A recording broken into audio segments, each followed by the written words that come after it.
Dragana, I'm so excited to have you for our live and about this conversation because you're so knowledgeable about probiotics and it's one of the most interesting topics for our audience. So really, really excited and thank you for joining us.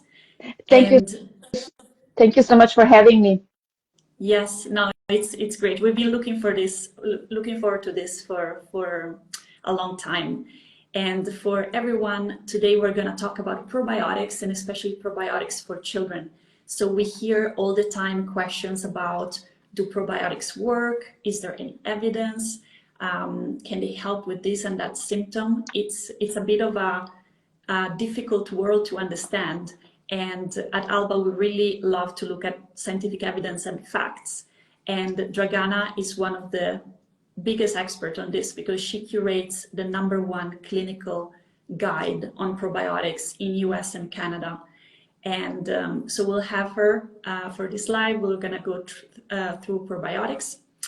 And we will make also some notes on how that relates to Europe, and most of our audience is in Sweden or in the Nordics. So that's the topic for today. And maybe we can start, Dragana, with your introduction on what you do and your background and how you got to get into the probiotics world. First of all, Nora, thank you so much for having me in this live because, as you say, topic is very important and very interesting and it's gaining so much popularity that definitely we need to get some clarity and talk about evidence here. I am a clinical pharmacist. This is my background. I've been doing this for many, many years.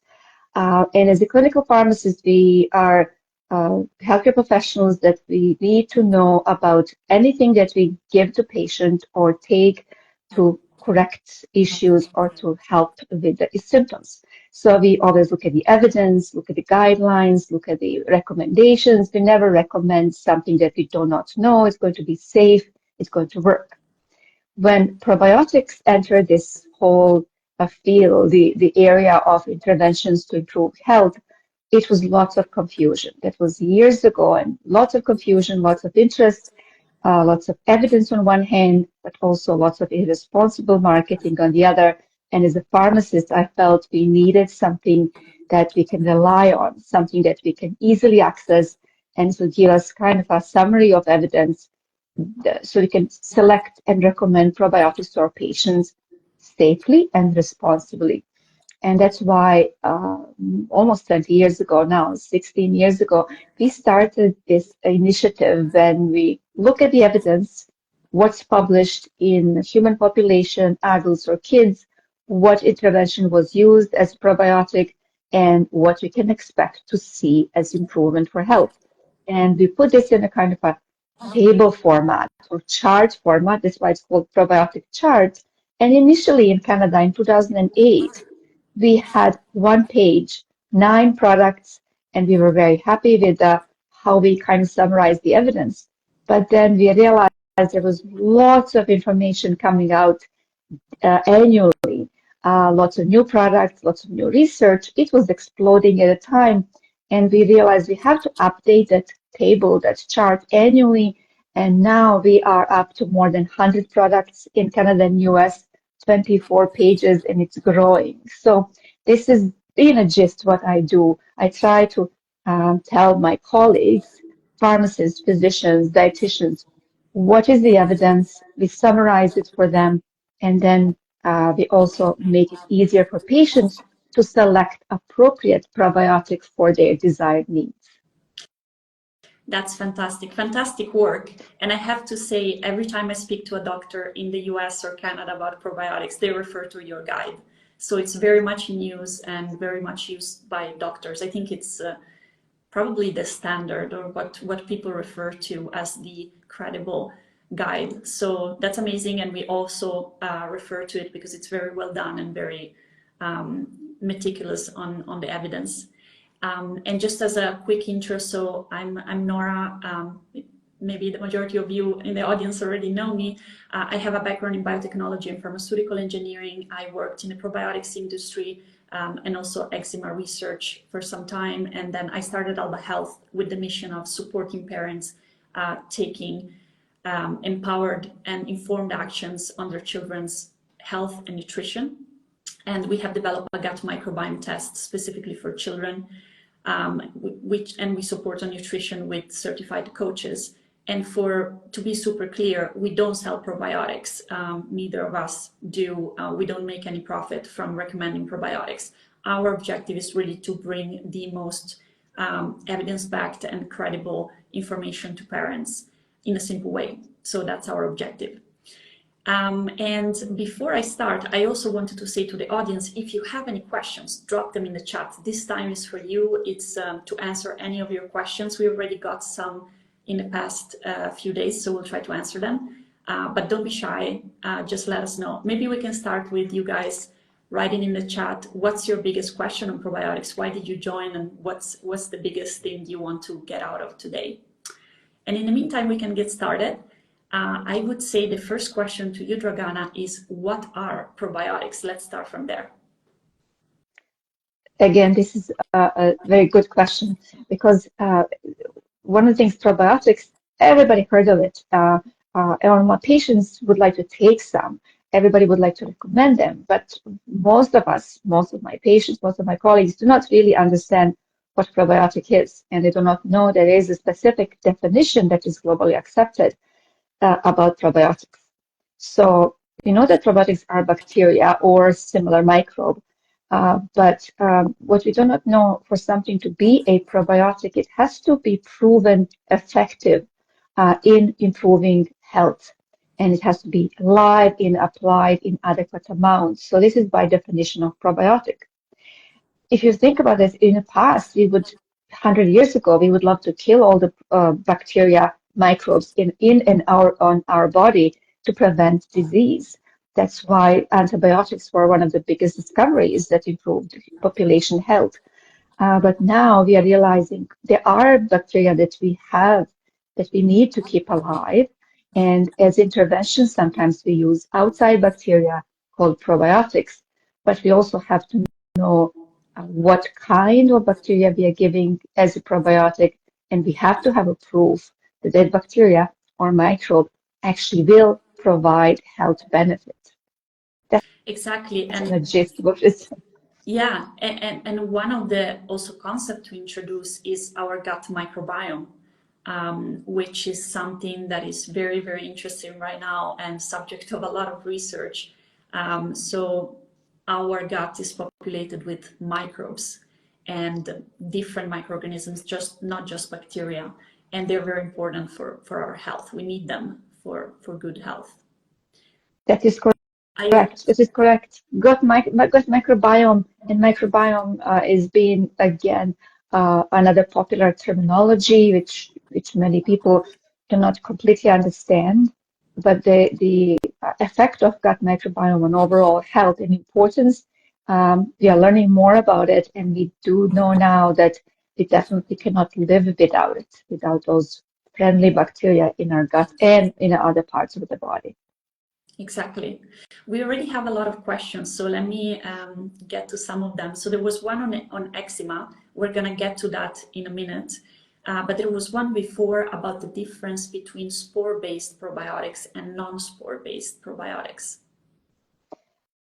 So as I mentioned, the microbes or bacteria that are probiotics that have been proven to be effective, there are different kinds. And as you know, there are millions of different bacteria existing. Small percentage we identified as potential intervention to improve health. And variety of those is there. Some of those microbes are very sensitive to exposure to light, heat, or oxygen. So they are very, I would say, fragile, but very effective if applied appropriately. Some of the microbes come in a spore form, which is basically how they come. And they are maybe more resilient to exposure to elements and to temperature. Again, there are some spore-based. They are not better or worse than others. There are specific strains in a spore-based probiotics that can be used and applied as an intervention to improve health.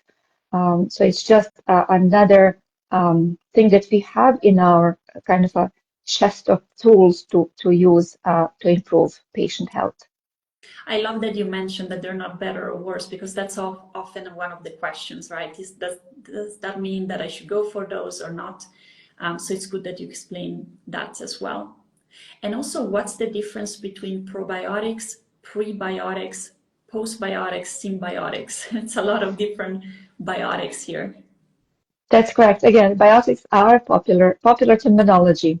So as you mentioned, probiotics are those bacteria or microbes that will actually provide health benefits. And they usually have to be live and applied in adequate amounts. Prebiotics is something that will actually be specifically feeding our own friendly bacteria in the gut, or probiotics that we apply as intervention. So basically, it's kind of a food or substrate or energy source for those bacteria that will actually improve health. And in that category of prebiotics could be different kinds of compounds, mostly fiber. There is fermentable fiber that is excellent prebiotic, and its whole family of them. It could be some of the polyphenols, green tea, chocolate, for example. So there are many different kinds of food components that will be considered prebiotic because they feed good bacteria and provide health benefit. Postbiotic is something that is inactivated bacteria, that those remnants of the bacteria still carry some of the messaging to our body and provide health benefit. The definition for postbiotic is still a bit up in the air. There is lots of discussion about it. What is a postbiotic? So we'll stay tuned for that. Lots of research looking into that.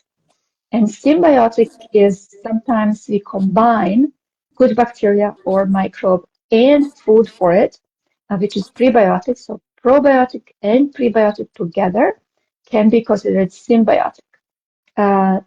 Sometimes that particular prebiotic will feed a probiotic we are consuming, or that prebiotic will feed any good and friendly bacteria. So a bit confusing terminology all around, but that's what the status of those terms is right now. Yeah, so maybe to recap here, the prebiotics are the food for the bacteria. And in a normal state, it would be food, actually fiber and other compounds. And then we have the live bacteria in our gut that are normally present there. The probiotics are live bacteria. And then the postbiotics are what these bacteria produce. And then symbiotic would be some of them combined. If I got it right, I don't know. That's correct. That's correct. Perfect. I already see also a question about constipation. And constipation after taking antibiotics. So we're going to be there in a second. So we're going to talk about symptoms very soon. I wanted to also get to how do probiotics work? What's the mechanism there? So when we take probiotics, we take this live bacteria. What do they do in our gut? So it's something to kind of go back to what our own friendly bacteria does in our gut. And why we need it. So to kind of look through this kind of mechanism. When we have a friendly bacteria, microbes in a gut, they live there happily, and they eat the good food that we provide to them. By breaking down that good food, that fermentation process, they actually produce specific compounds that are extremely beneficial to our health.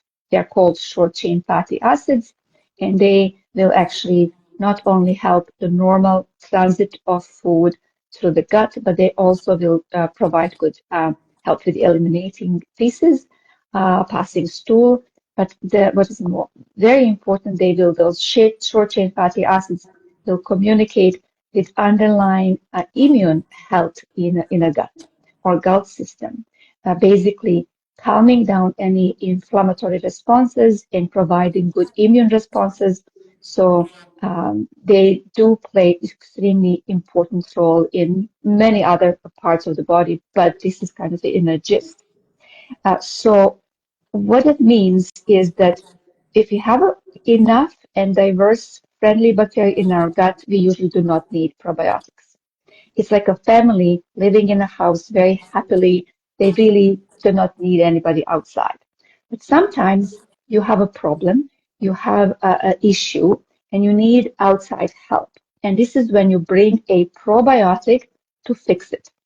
Probiotic usually does not stay in a gut for the rest of our life.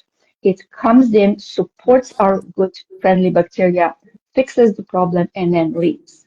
It's almost when you have a problem in that house where the family is living happily, and sometimes, let's say, a faucet breaks and you have a water leak. You then bring a plumber, he fixes it, and then he leaves. Plumber does not stay with you to live forever and ever.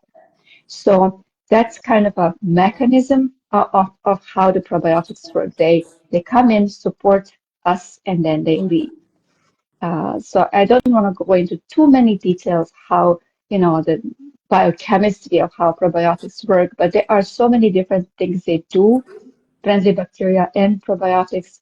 As I mentioned, the immune system uh, uh, regulation, preventing pathogens from sticking to our gut wall and causing the problem, eliminating and killing pathogens or bad bacteria, disabling them in different ways, helping us absorb different nutrients, break down different vitamins, conjugate different fatty acids to absorb them far easier.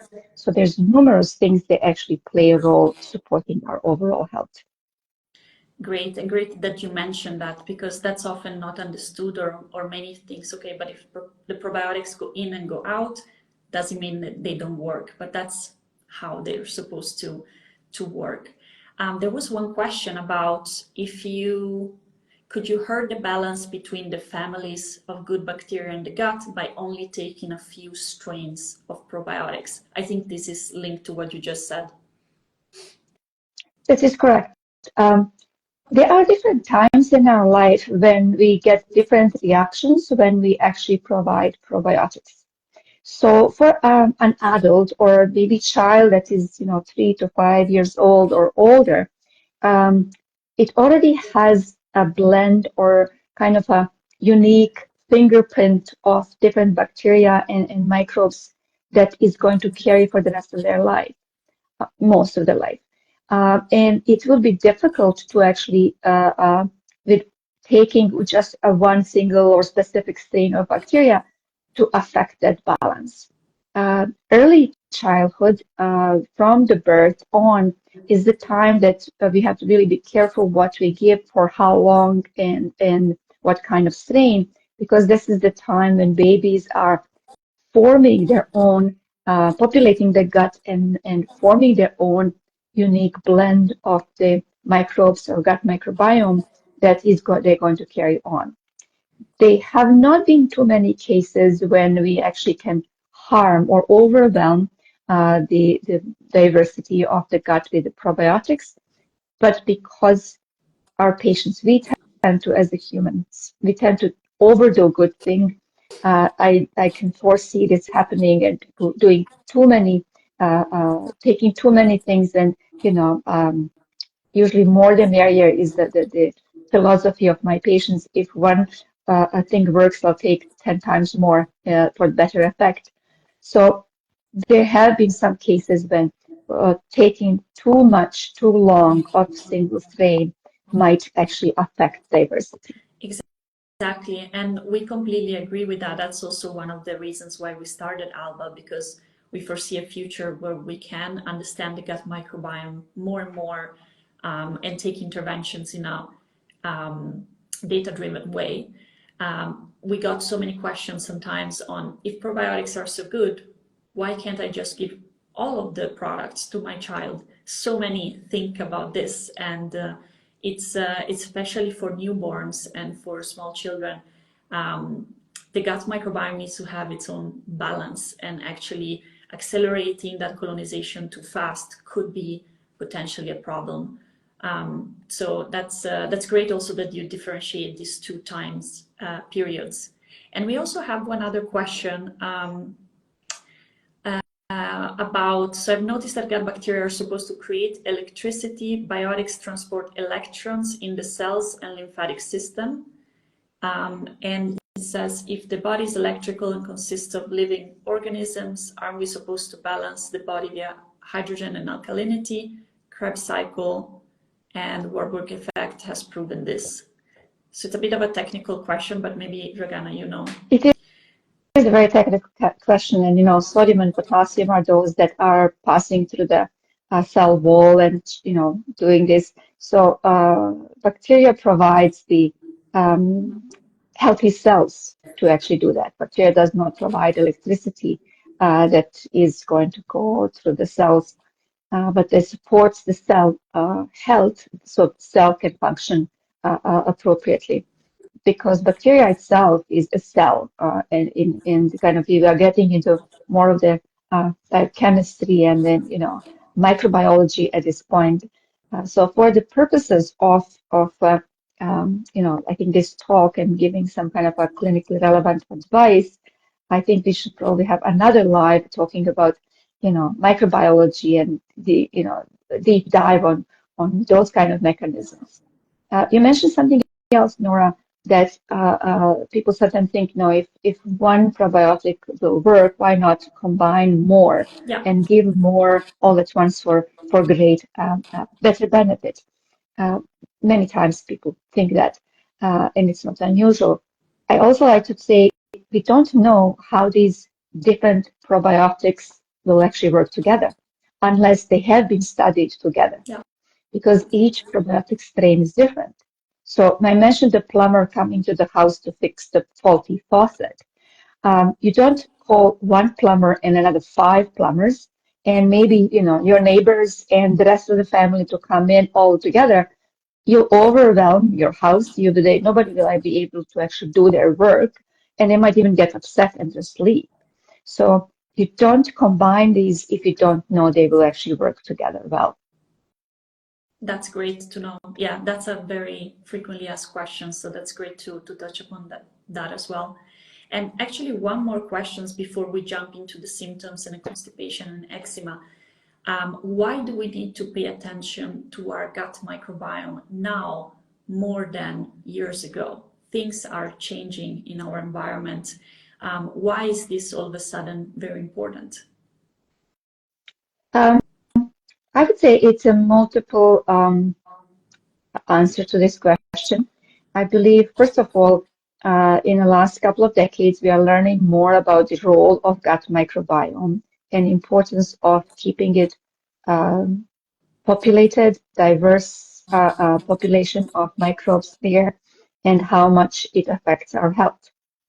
Also, we are learning more about how it is developed from the early life and what are the factors impacting it. And we also learned that if we do not do it properly early in life, we'll carry consequences for the rest of our life. And I mentioned earlier that in the past, we would kill all bacteria, microbes, anything that could potentially be harmful, not realizing that some of those bacteria were actually very beneficial. In the past, we would, sterilize everything that touches the baby, not allow baby to play in dirt or touch things, and actually expose their gut to good bacteria. We overused antibiotics traditionally and historically for many different reasons. So that's why we ended up with developing what we call antibiotic resistance. So kind of running out of effective antibiotics and suffering consequences. Lots of different reasons for that as well. I have some books here that are from 100 years ago. They are pharmacy books. They are with recipes. I can show you that 100 years ago we used cocaine for cough.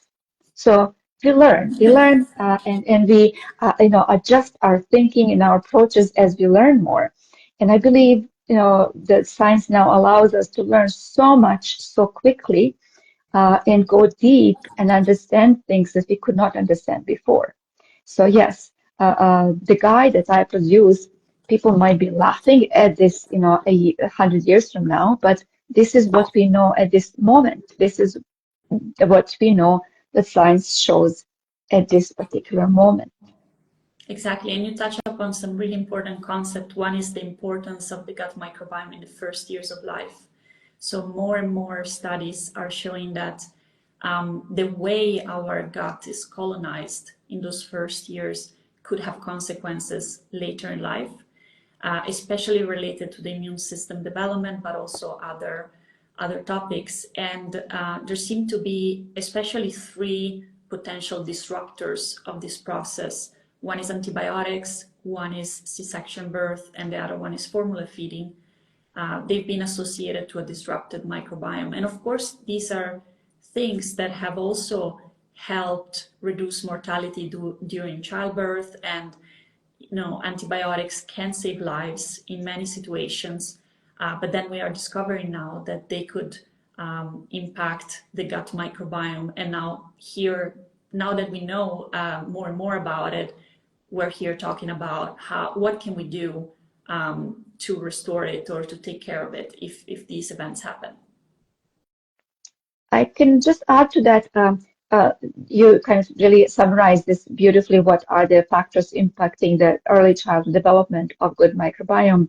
From birth, that it's a C-section versus a vaginal birth, big difference in how quickly the gut will be populated, what kind of species.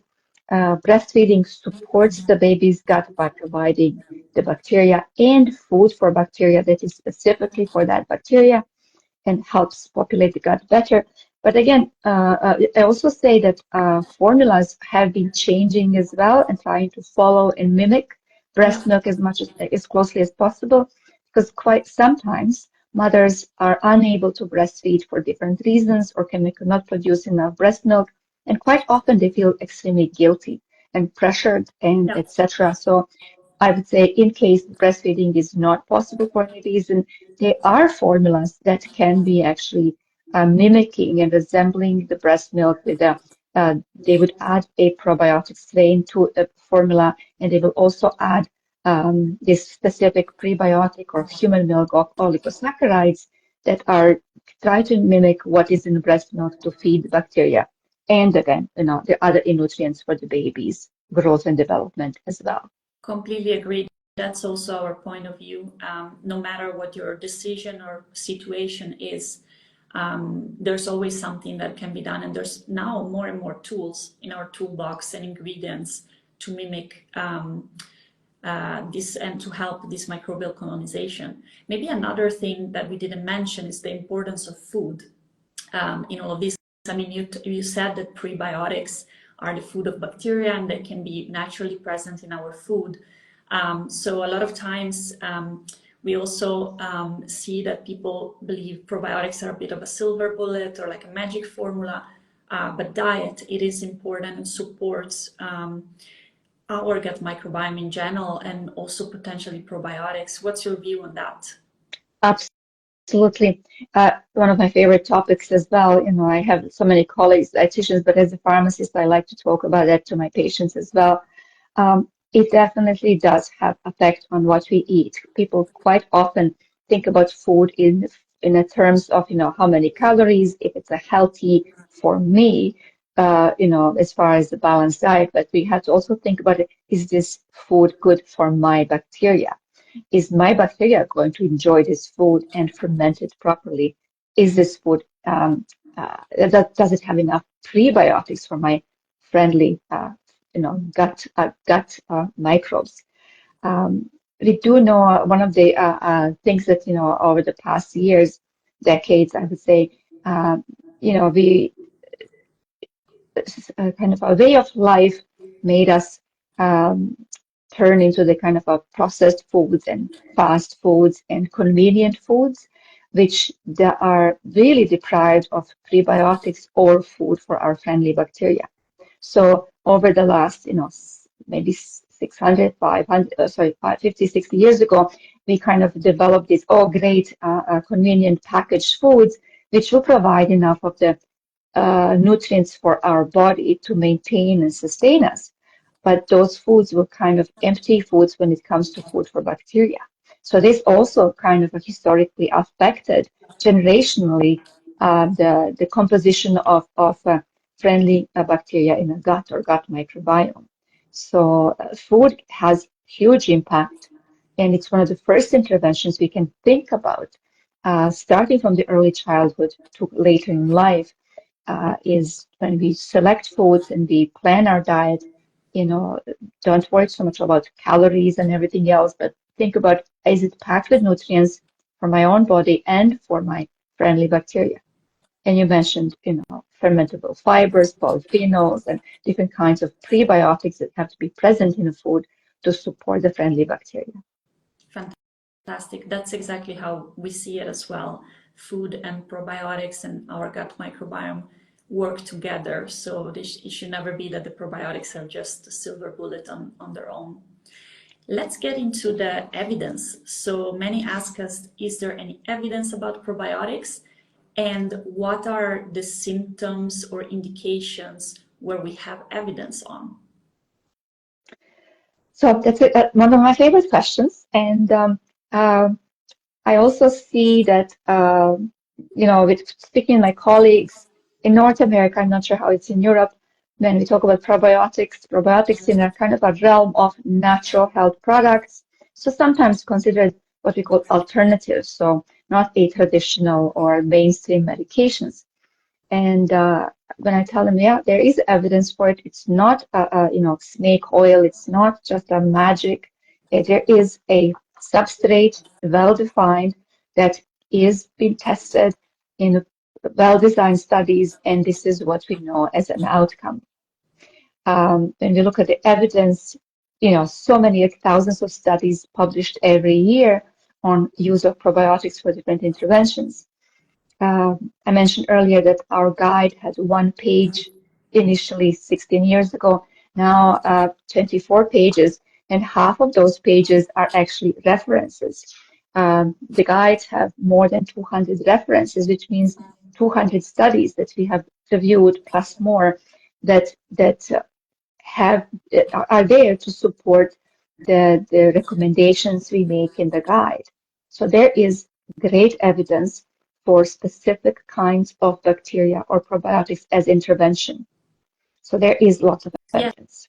Yes, I agree. And on top of that, groups of study, especially if we talk about pediatrics in children, in Europe, there are several groups of pediatricians, for example, the European Society of Pediatric Gastroenterology, Hepatology and Nutrition, that have issued a position paper saying that there is evidence of probiotics helping with certain indications. That was from last year, and the same from the European European Group for Allergy, European Academy of Allergy and Clinical Immunology this year. They issued a position saying that there is evidence coming from 20 clinical trials on probiotics helping alleviating eczema. So even, the clinicians and the doctors are talking about this and reviewing this evidence and confirming, validating what you are saying. How come don't we have this as part of our healthcare system? Why then when we speak to our GP or doctor, especially in Europe, I hear that all the time, there's no evidence. They don't say, I don't know. They don't say, I haven't updated myself. They say, there's no evidence. Why is that? I guess this is one of the areas that we definitely have to concentrate on, educating healthcare professionals.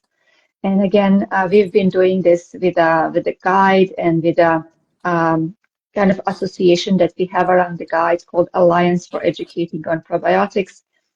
We concentrate on educating healthcare professionals because, again, it's a kind of probiotics are a gray area. And if the doctors or other healthcare professionals did not learn about it at medical school or pharmacy school, they will be maybe a bit reluctant, or to be hard to kind of get them on board because it all sounds very complicated. So this is why we're trying to simplify that education and push it as much as possible. You mentioned it last, the statement by ESPHGAN, which is European Society for Pediatric Gastroenterology, Nutrition and Hepatology. I was actually at the last conference in Milan, presenting the guide as a paper there as well.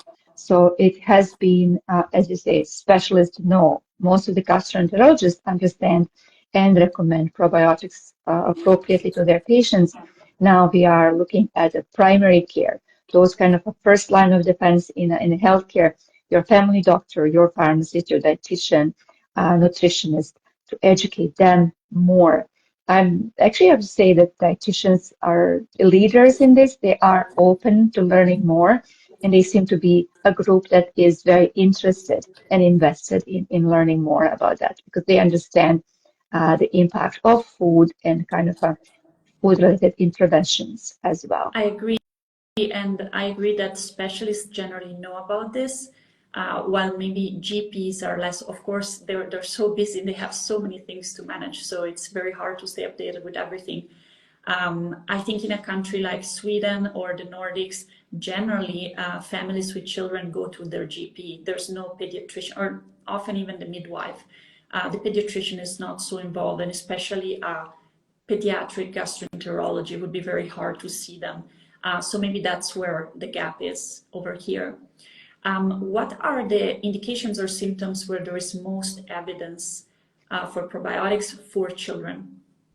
So this is an excellent question, and I would say the huge body of evidence exists on in regulating and bowel movements in different ways. So there's lots of evidence for diarrhea, for infectious diarrhea, for colic in the young babies, for antibiotic associated or antibiotic triggered diarrhea. That's kind of a huge body of evidence.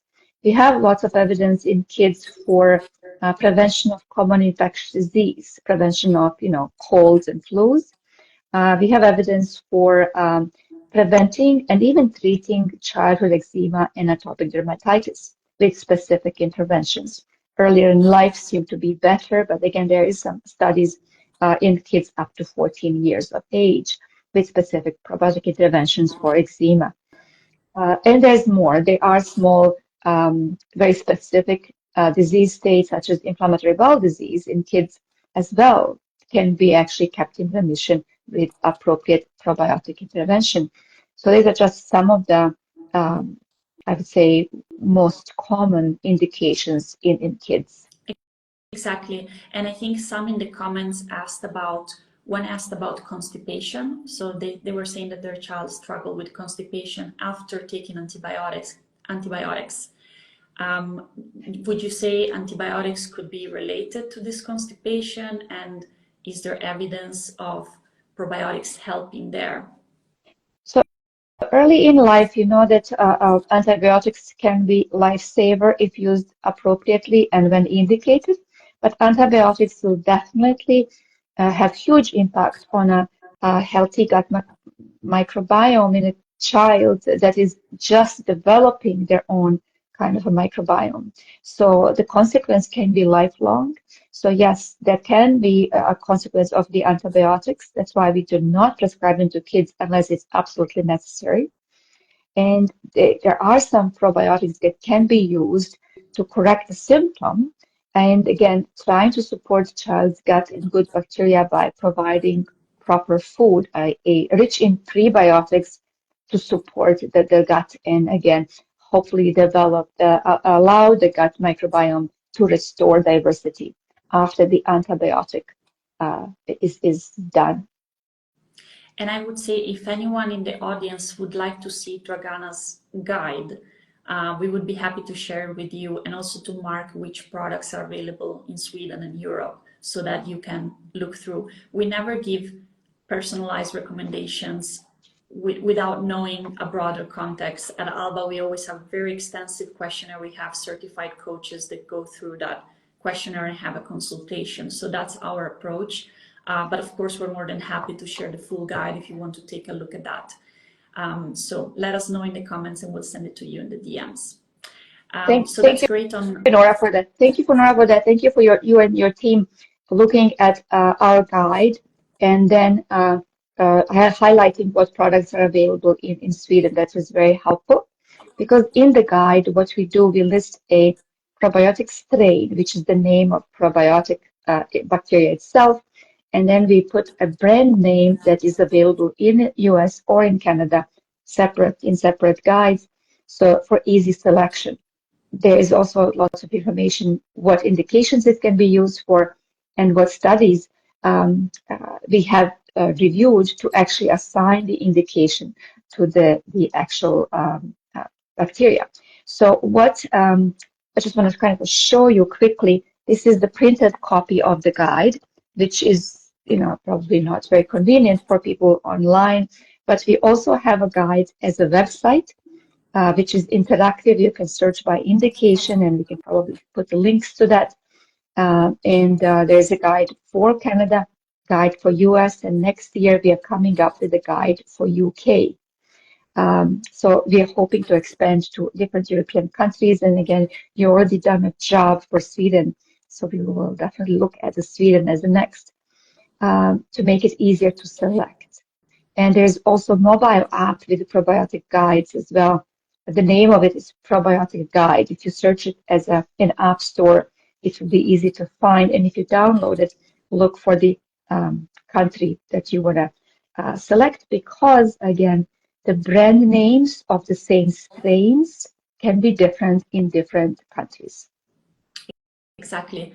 And no, thanks for doing this amazing work. We hope you'll have actually a guide for each country in Europe and even in the world. It would be fantastic. And I think like one of the challenges actually in Sweden and in other Nordic countries is that there are not so many products available in the pharmacies that have evidence. So that's our consideration. And some of the products that you listed in the guide can still be purchased in Sweden, but through more international carriers. So we list all of that, of course, and we see a lot of people in the comments on the guide. So our team will make sure that they'll send the link to that. Excellent. And one more last thing I want to mention about the guides, because things change so frequently and there's so much more information coming out daily almost, we do update guides annually. So right now we are working on updating Canadian, US guide and preparing the UK guide. So Canadian guide will be in next year, launch in January 1st, 2025. It will be 17th edition, and US guide will be 11th edition. So we've been doing this for a long time, and again, hope to expand to other countries. Amazing. That's great. And then let's go to the other questions. So there was one question about eczema. We touched upon it a little bit. Maybe one question is, why would probiotics affect eczema, something on our skin? It is a great illustration of far-reaching impact of the gut microbiome.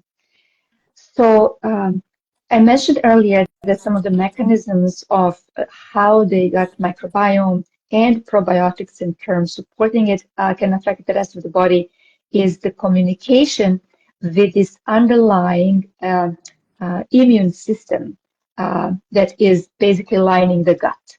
When you think about the gut is from the mouth to bum, so all those parts are important. But in intestine, which is the long tube of the small intestine, large intestine, around the wall of the gut, there lies a communication to our immune system. It's called gut system. And if there is nice cells in a gut, our cell wall in a gut is nice and tight and does not allow things to pass through and stimulate the immune system, everything seems to be okay. And the gut microbes support the lining of the gut, support those cells in the gut to stick together well, to have what we call tight junction. If there is a problem inside the gut, if that tight junction of the cells lining the gut come apart a bit, there is a potential communication of allergens or different things that we should eliminate to the immune system. So then immune system reacts by trying to eliminate it or fix it by triggering immune responses, triggering inflammatory responses. And sometimes those responses can actually exhibit themselves as signs of allergy, signs that could be like, even sniffles, runny eyes, headaches, It could also be a reaction that is seen on our skin. So it doesn't have to be irritant from outside. It can be irritant from inside, from the gut, that is not protected well by good gut bacteria. This is why we see more allergy, eczema, and atopic dermatitis and asthma with kids that maybe did not have that kind of a good and diverse gut microbiome formed early in life, or it was disrupted by need to take antibiotics for a long time or something like that. Those kids will have higher risk of developing those issues. Very, very well explained. And actually, another association that has been made is between the gut microbiome and recurring respiratory infections, so cough and cold, especially in children. We hear a lot of parents being concerned for that, and of course, it's one of the things you hear about the most, that kids go to daycare and catch a lot of colds. What's the association there? Similar thing, definitely regulating our immune responses, keeping our immune system ready to respond appropriately to the pathogen. Lots of studies done with intervention with specific probiotic strain or combination of strains given to kids to minimize the risk of, catching cold in a daycare centers, or minimizing risk of getting colds and flus. Very good body of evidence there for specific strains. Not all probiotics will do that, but some will actually be better than others. What's also interesting that 7 years ago, I think there was a study done in France looking at population health and looking how taking probiotics will actually help minimize the risk of upper respiratory tract infections and how that affects economy of the country. This was a model study that showed huge savings. Our Alliance for Education of Probiotics actually supported a similar study in Canada, which showed amazing results. And then the same study was replicated in the US a year later. And all those studies showed huge impact on population health, public health, and economy and savings in people not taking sick days, not being sick because of the respiratory infection if they were taking specific probiotics. So it is one of the best interventions we can do, to prevent the problem. It's, with the now being October, back to school, fall is coming, winter is coming. It's good time to think about potentially using probiotics as intervention to prevent these kind of common infectious diseases. And of course, also with supporting nutrition, which is also an important aspect. Absolutely. Exactly. We hear from a lot of doctors that now it's pneumococcus season, so antibiotic season, and that can further disrupt the gut microbiome. There's another indication or symptom that is linked to the gut microbiome quite significantly, which is colic. And it also seems that children or newborns that had colic have a higher risk to have eczema, allergy, asthma. There was a paper actually recently from our university collaborator in Denmark that have a large cohort study. Why is that? So many people don't necessarily connect the gut, the immune system, allergy, asthma that is in the lungs. So how does that work? So again, as you mentioned, colic is definitely something very interesting. And colic would be almost a sign that there is something not right with the diversity in a gut and formation of the gut microbiome early in life that can actually have a long consequences later in life. Thinking about this, colic is something that happens early in life, first 3 months, and there's specific diagnostic criteria for colic. And it's in the past, you would say, oh, it's just a baby crying. It's a normal, it will settle down. So it's not normal. And I would say in the past, what we used as intervention was something called Simeticone. And I'd say every pharmacy globally has Simeticone drops for babies. And I sometimes challenge my colleagues to show me the evidence for it. And I can tell you that the latest evidence for the Simeticone for colic is a study done in 1984 with 24 babies, showing it's not better than placebo. So I am still looking for somebody to show me more evidence or better evidence for it. At the same time, we have such amazing evidence for probiotic interventions. Again, I'm saying specific probiotic interventions in babies with colic that will not only help colic, but those same bacteria might and have been proven effective in minimizing risk of childhood eczema and atopic dermatitis. There's definitely a connection there. Definitely. And one thing that maybe some people don't know or don't think about is, however, this evidence shows that probiotics can help, but mostly in breastfed babies instead of formula fed. What's going on there? I think research is still ongoing. So there is some smaller studies in formula-fed babies as well. So we will learn more soon. I guess the reason is we just at some point we were using and selecting that population with breastfed babies only initially. And with the formula-fed, the diversity with formulas was making it difficult to design the study. So let's, I would say, see what we'll learn in the future. Up to date, the evidence for some probiotic interventions is in breastfed babies, but there are other probiotic interventions that would work in formula-fed and breastfed babies. So it's the jury, whether it's really crucial that works only for breastfed babies, it's still out. Mm-hmm. Mm-hmm.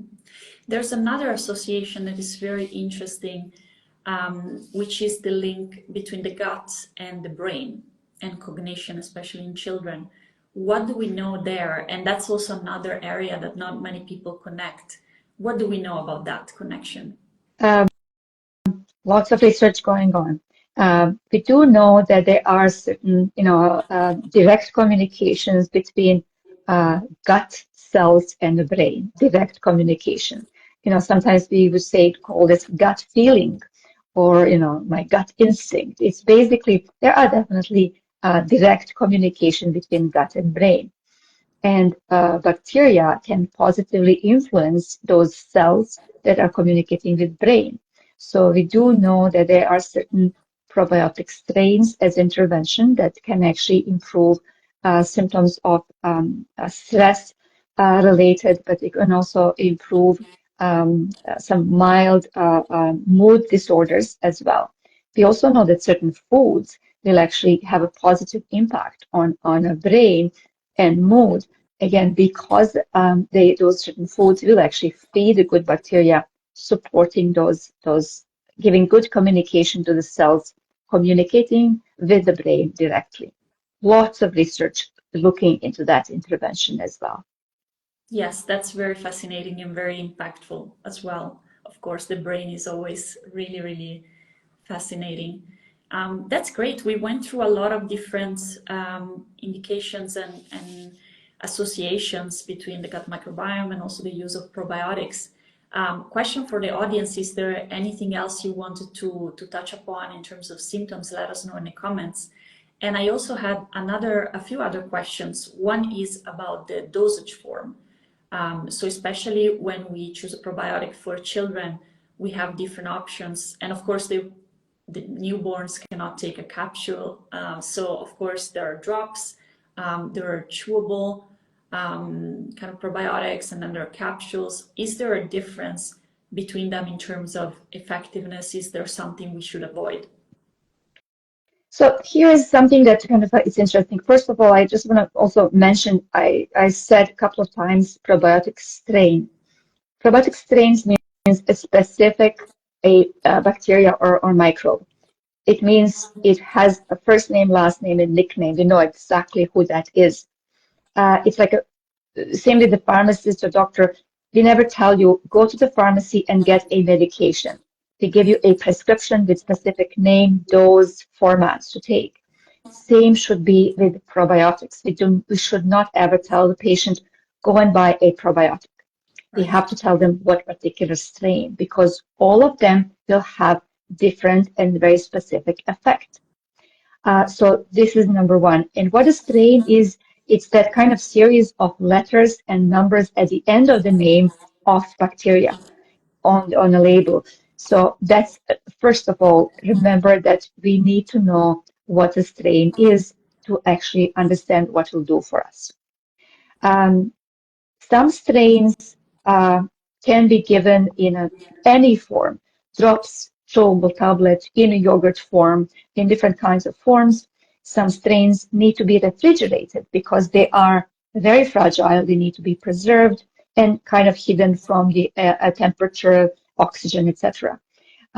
Some strains, as I mentioned earlier, spores can be exposed to heat and still survive and still provide a benefit. When we give something to recommend to patients, we always make sure that we use a format that has been studied. I'll give you an example. There was a product with a 2 strains combination in a yogurt format. It was studied in people with diabetes and showed that 3 servings of that yogurt with those 2 strains will actually have beneficial effect on their sugar levels. On average, 3 months average sugar on fasting sugar showed great improvement. There was a study designed with using the same 2 strains in the same dose in a capsule format, and it did not show the same effect.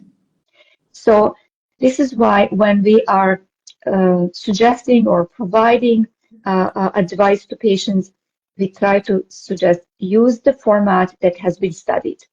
And we have the definition of format in the guides explained as well.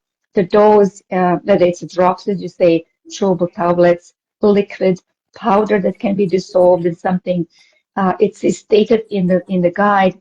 And we also talk about number of doses per day. Sometimes probiotics are given once a day, sometimes multiple times a day. Depends really on a desired outcome. Perfect. That's great. Yes, and also thanks for the clarification, because so many ask us, is probiotics just one thing? So any probiotic will do. Or maybe sometimes there's, let's say, bifidobacterium or lactobacillus, which are very used. Oh, it's the same in this and this other product. But as you say, it's not just the genus, but it's also the species, the strain, and the dosage form, and the specific product, even the manufacturing of a specific product that matters.